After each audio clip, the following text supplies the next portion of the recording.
what Antonio Pierce said is that he believes Aiden O'Connell will be a starting NFL quarterback. Now, he didn't say, I believe he'll start for the Raiders next year. He didn't say, a lot of things.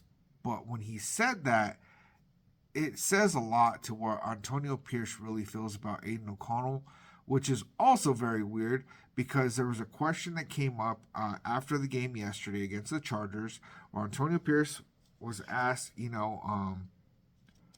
about the future moving forward with the Raiders and stuff like that. And he said, everybody sees a glaring need. Now, that glaring need to most people looking at this situation, we're going to say that's quarterback. So if he's saying that in the press conference, is he really sold on Aiden O'Connell being a starter? He's saying a lot of things that kind of contradict himself. But the body language got really weird, right? Because they opened it up asking about, his position as a head coach moving forward. And he said no comment. He brushed it off.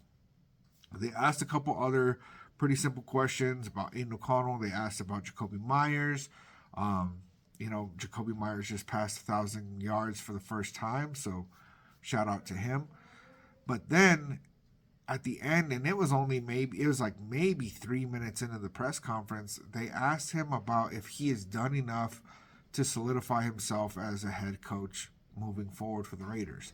And his body language got really awkward. And he said no comment. And you could tell he was pretty upset and basically almost stormed off of the press conference. What seemed to me to be a pretty abrupt time to end the press conference. It was very, very short for being the last press conference it was the last game of the season. So it was really, really weird to me. That's kind of telling. That tells me that he believes that he doesn't really stand a chance at having a job next year. Now, there are some rumors floating that basically if Antonio Pierce was able to come out with a convincing win against the Chargers, that he stood a better chance of having his job next year. And that was not the case. We did very well in the first half.